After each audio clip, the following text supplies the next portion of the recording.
former President Trump fighting a political battle on multiple fronts. The Republican frontrunner expected to appeal both Colorado and Maine ballot decisions this Tuesday.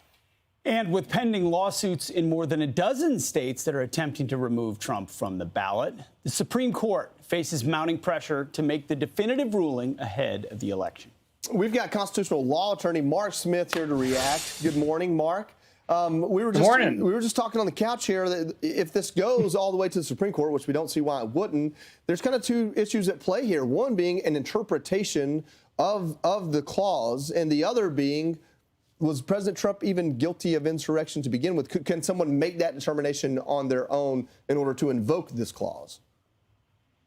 Yeah, that's right. The first thing to understand, though, it's very interesting that both out of Colorado and Maine, you really have what are political statements more than legal documents. Keep in mind that the Colorado Supreme Court in that 4-3 decision said that, yes, Donald Trump is essentially an insurrectionist and should not be on the ballot. But then they allow him on the ballot for the moment in Colorado. And that's going to remain the case unless the Supreme Court acts. And if they don't act, he will remain on the primary ballot in Colorado. In Maine, the same concept applied here. The Secretary of State of Maine says, hey, I think Donald Trump's an insurrectionist and is not eligible to be on the ballot, but I'm not going to effectuate my decision. I'm going to wait until January until a Maine Superior Court makes a decision to either agree with me or disagree with me. So right now, these look to be a lot more like political statements than real legal binding documents. But only time will tell as to what the Supreme Court does, because technically speaking, the Supreme Court for the moment doesn't have to do anything, and Donald Trump will remain on the ballot. So, Mark, in order to be accused of inciting an insurrection, there has to have been an insurrection.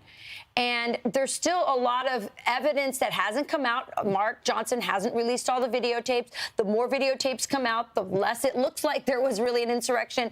And there appears to be other actors involved and things. So will this in some way necessitate us putting to rest the idea that there actually was an insurrection before anyone could even attempt to, take someone off a ballot for inciting one? Yeah, those are great points. The 14th Amendment talks about an insurrection, but there's a lot of legal hurdles that the Democrats really need to overcome before Donald Trump could conceivably be disqualified. The first is, keep in mind that Donald Trump has essentially already been tried and found innocent, acquitted, involving his alleged role in an alleged insurrection, because he was impeached in January 2021, and he was acquitted, and he was impeached specifically for allegedly engaging in an insurrection. So in one sense, he's already won the question as to whether or not he was involved in the insurrection, and he was found not to have been so. The second thing is, it's pretty clear that a hyper-partisan Department of Justice run in this context by Jack Smith, the special prosecutor, has been very aggressive in charging not just President Trump, but anyone touching fingers with January 6th with all sorts of crazy crimes, some of which are now up on before the Supreme Court. So if anyone had an incentive and basis for indicting President Trump to be associated with an insurrection or engaging in insurrection, it would be Jack Smith, and he did not do that, which tells us quite a bit about how serious this is, which really, it's not serious at all. These are really political maneuvers by the Democrats to do one of two things: either knock Donald Trump off the ballots with a Hail Mary pass in the court system, allowing the courts to decide who the Republican winner is and not the Republican voters, or alternatively, to make the U.S. Supreme Court look partisan and bad, which is part of another agenda of the Democrats, which is essentially to embarrass the Supreme Court and try to get Supreme Court reform so they can pack the court with liberal judicial activists. Makes sense. Real quick, Mark, if it were to get to the Supreme Court, what does that decision look like? Joey and I were kind of discussing, could this be the kind of decision that's a 9-0 or an 8-1, or would it be split?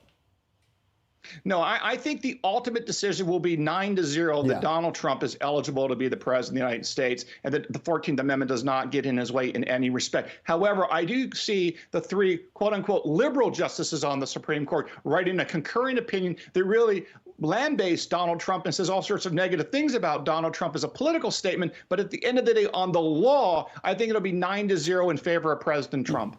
There you go. Mark Smith, thank you for your time. Appreciate it. Thanks, you. Mark. I'm Steve Doocy. I'm Brian Kilmeade. And I'm Ainsley Earhart. And click here to subscribe to the Fox News YouTube page to catch our hottest interviews and most compelling analysis.